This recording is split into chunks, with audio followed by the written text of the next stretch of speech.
Good morning. The following is my TED Talk. So this year I will be taking biology for a third time now, and high school career is only like 4 years, so I would say that's a lot. And with 3 courses under my belt, you could say that I've been learning a lot of different facts about the world and about life. So something that has been drilled into my brain in like my classes is mitochondria is the powerhouse of the cell, the theory of natural selection, plants, and so much more that I could call facts and truth. And from this perspective, fact and truth do not seem very different at all. You could say that what I have learned is true, and what I have learned that is true is fact. And Merriam-Webster would agree with me because, according to the dictionary, truth is defined as the body of real things, events, and facts. And they actually use the word facts in the truth's definition. So the definition makes no clear distinction between the two words. However, I came across Maya Angelou and her argument. After learning about her in English, her prolific writing and her great quotes all suggest otherwise.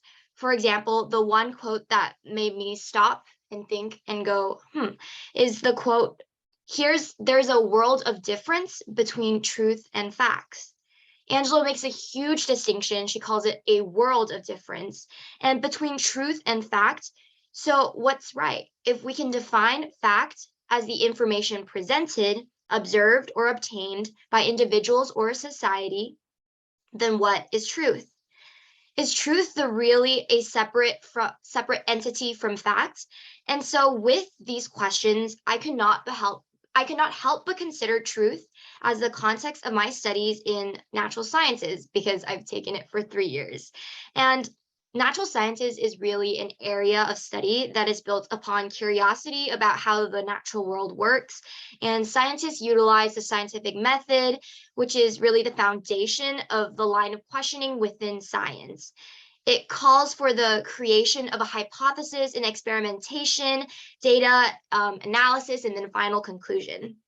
And from these conclusions, we really get theories and laws that are accepted as fact and truth.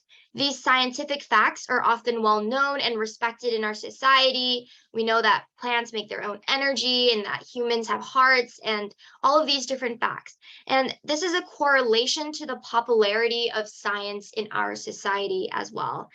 I mean, the stereotype is that the science major will make more than English major, and that kind of holds true because we value science so much in our society.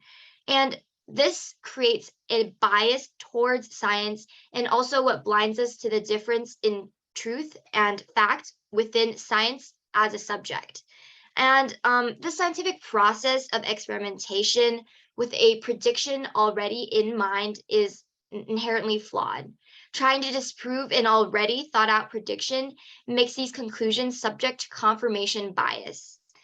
And confirmation bias is when, from the very beginning, there is a hindrance to thinking due to the existence of previous assumptions.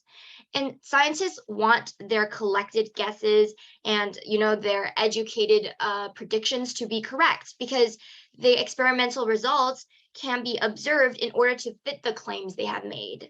And because they already have a previous thoughts in mind, a hypothesis, a desired result from the very beginning, fact from a valid hypothesis could be separate from truth.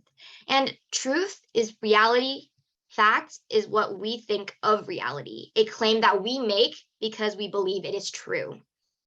And the changing nature of science is a prime example of why facts alter to fit the truth better and how it shouldn't just be considered truth. We should be critically thinking about everything that we're looking in life. So let's consider Copernicus. He was an astronomer who was the first to propose the heliocentric model. And in 1543, he published his findings after he died. So prior to his sun-centered model, people believed that the sun and stars revolved around the earth. It was a very, narcissistic view, and that's very different from what we know today. The mathematical calculations by medieval and ancient scientists really supported the wrong model because they ignored the inconsistencies and they ignored the observations, and they could not piece together what they observed with what they believed, because they were either confined by their own belief persistence or the belief persistence within the society itself. So it raises the question about how much of society's perceptions, as well as your own beliefs, affect fact, and how that makes it different from truth. Scientists, like most people, learn facts from the natural world through society, through their peers, through the authorities in their life. And experiments and conclusions are therefore unable to escape the preconceived notions of others. No matter how much we learn from news sources, there are always that initial bias that we have that we need to try to remove. And so, shown by the society's attachment to Earth being the center of the universe, we really establish that facts may or may not be different from truth. My biology class does not have courses for us to analyze the accuracy of information presented to us. We have talks about ethics, yet that is as far as it really goes on how much we show the inaccuracies or how much we show that these things that were taught might not be true.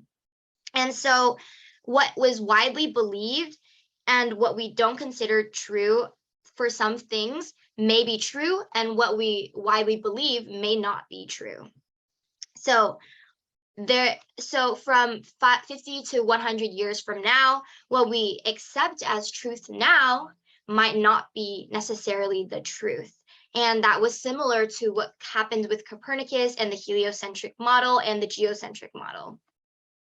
So the takeaway is that facts and truth are not necessarily the same things as they are often used in conversation. I mean, when we're talking to others, we can say that truth and facts are basically the same thing. And the two really build off of each other and rely on each other during the process of seeking knowledge. And we need to recognize, however, that they really are different, and facts are not and should not be set in stone because of the potential to change to better fit truth. And I'm not saying that you should scrutinize facts like, oh, 1 + 1 = 2. I mean, spoiler alert, they are true, but you should officially think and critically think about your own beliefs and your own social norms that you confine to, because facts and truth in the end can be different things, and we need to maintain an open mind toward change. And especially in science, as you know, I've said, I've taken so many different science courses. I think in our courses, in order to facilitate more critical thinking, in order to facilitate just a learning environment in general, we need to, as a society, think critically about everything that we receive. Thank you.